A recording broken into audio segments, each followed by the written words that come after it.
ప్రముఖ నిర్మాత దిల్ రాజు ఆఫీసులు, ఇళ్లపై ఐటీ అధికారులు దాడులు నిర్వహిస్తున్నారు. హైదరాబాద్లోని పలు ప్రాంతాల్లో ఐటీ అధికారులు సోదాలు చేస్తున్నారు. దిల్ రాజు ఇళ్లు, ఆఫీసులతో పాటు శిరీష్ దిల్ రాజు కూతురు ఇళ్లలో తనిఖీలు జరుగుతున్నాయి. జూబ్లీహిల్స్, బంజారాహిల్స్ నివాసాల్లో సోదాలు చేస్తున్నారు. అలాగే దిల్ రాజు వ్యాపార భాగస్వాముల ఇళ్లలోనూ ఐటీ తనిఖీలు నిర్వహిస్తున్నారు. ఏకకాలంలో అనేక చోట్ల సోదాలు చేస్తున్న 65 బృందాలు 8 ప్లేసుల్లో సోదాలు చేస్తున్నారు. సంక్రాంతికి దిల్ రాజు ప్రొడక్షన్స్ నుంచి 2 భారీ సినిమాలు విడుదలయ్యాయి. గేమ్ చేంజర్, సంక్రాంతికి వస్తున్నాం సినిమాల్ని భారీ బడ్జెట్‌తో నిర్మించారు దిల్ రాజు.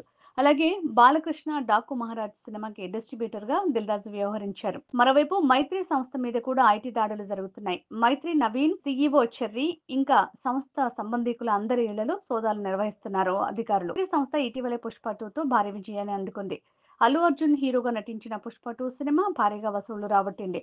ఈ సినిమా ఏకంగా 1800 కోట్లకు పైగా వసూలు చేసినట్టు మేకర్స్ పోస్టర్స్ ద్వారా తెలిపారు. ఈ క్రమంలో సంక్రాంతి సమయంలో పుష్ప 2 రీలోడెడ్ పేరుతో మరికొంత భాగాన్ని యాడ్ చేసిన విషయం తెలిసిందే. గతంలోనూ మైత్రి మేకర్స్ పై పలుసార్లు ఐటీ దాడులు జరిగాయి. ప్రస్తుతం మైత్రి మూవీస్ పవన్ కళ్యాణ్తో ఉస్తాద్ భగత్ సింగ్, ప్రశాంత్ వర్మ, జై హనుమాన్ సినిమాల్ని నిర్మిస్తుంది.